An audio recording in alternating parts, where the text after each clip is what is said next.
Hey everybody, today on Political Excess, we're going to do some alternate history. We've got 2008 Bernie Sanders up against John McCain. And this was suggested to me in the comments. I'm not big on doing alternate histories. It's just very speculative, it's unknown, and I think it's a little unfair to do it in hindsight. So these will be rare. I'm going to focus more on the head-to-head matchups for 2024. But let's talk about this one in 2008. Well, Barack Obama, he beat John McCain in a near landslide. He got 365 electoral votes. He won 28 states plus D.C. He got almost 53% of the vote, and I think pretty much any Democrat was going to win that race. This was during the George W. Bush years, and his unpopularity soared, so there was no way McCain was going to win this race. Even though he had a lot of political experience, he had a military background, plenty of credentials, similar to Hillary Clinton in 2016. But there was absolutely no saving McCain. When it came to charisma, Obama had it. He gave persuasive speeches. He was inspiring, he was young and had energy.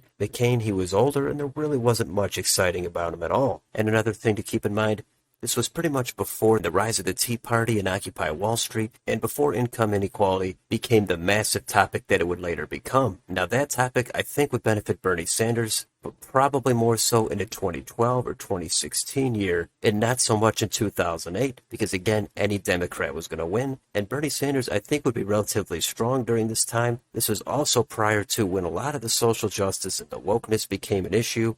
That's another political divide, and Bernie Sanders was pretty much focused on economics and curtailing immigration, protecting workers' rights and unions, even healthcare. Those issues are his bread and butter. They would be very popular across many states. But the thing that's unknown is, if Bernie Sanders was the nominee, how much would the establishment gang up and go against him? Would the media and corporations go against him? Would they paint him as a socialist, and there'd be all kinds of smears against him? I think that's definitely possible. That would hurt him a little bit. So combine that with his lower charisma, but his stronger populist appeal, and considering the year that it was, I think Bernie Sanders would generally do a few points worse than Barack Obama did across most of the states. So having said all that, let's quickly go through the states. Alaska, that will be safe for McCain. Hawaii, safe for Sanders. Back up to the West Coast, Washington, Oregon, California, safe for Sanders. Nevada, that went safe for Obama, but it will get down to just barely under 10 points, likely for Sanders. Idaho, Utah, safe for McCain. Let's go to Arizona, John McCain's home state. I think this would get over 10 points in this scenario, and it would be safe for McCain. Let's go up to Montana. Barack Obama almost won this state in 2008. I think Sanders would do slightly worse, and it goes to McCain by a lean margin. Wyoming, safe for McCain. Colorado, likely for Sanders. New Mexico, that was bluer than Colorado back then, and that would be safe for Sanders. North and South Dakota, safe for McCain. Nebraska at large, safe for McCain. The 2nd District leans for McCain. Kansas, safe for McCain. Oklahoma, safe for McCain. Let's go to Texas. That's going to be safe for McCain. Now we go up to Minnesota. That will be likely for Sanders. And in Iowa, that will be likely for Sanders. Missouri, that'll get to be about 5.5 points likely for McCain. Obama, remember, almost won Missouri. I think Sanders would do a few points worse, and McCain wins that by over 5. Arkansas, Louisiana, safe for McCain. Let's go back up to Wisconsin. Obama won it by over 10, and I still think Sanders would win it by over 10. Safe for Sanders. Illinois, safe for Sanders. Michigan, that's also going to be over 10. Safe for Sanders. Indiana, Obama barely won the state in 2008. In this matchup, I think it would flip and go to McCain by a lean margin. Kentucky, Tennessee, Mississippi, Alabama, safe for McCain. How about down in Florida? Depending on how much Sanders gets painted as a socialist, that would affect the margin here, but I do think it would flip this time and go back to the Republicans, and McCain would win it by a lean's margin. Georgia, pretty red state back then, and I think it would be over 10, safe for McCain. South Carolina, safe for McCain.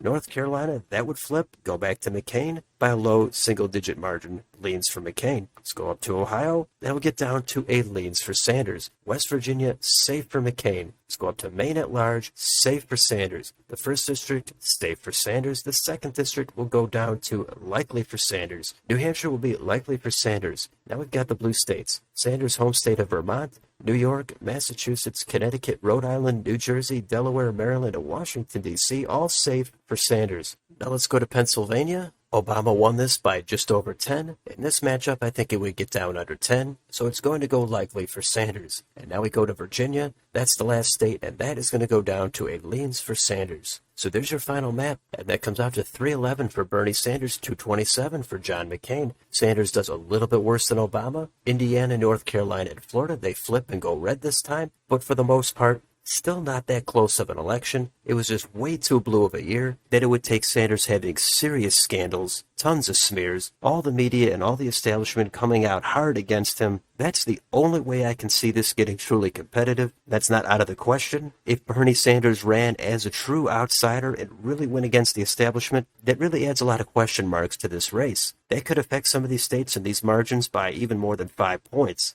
So I tried to take a conservative approach. There's plenty of different routes you could take on this. This is just what I settled on. You might have a different take on it. That's perfectly fine. Let me know in the comments. Do you mostly agree with this map, or would you change 15 or 20 of these states? Let me know down below. On your way out, don't forget to like, share, and subscribe. Thanks for watching, and I'll see you on the next video.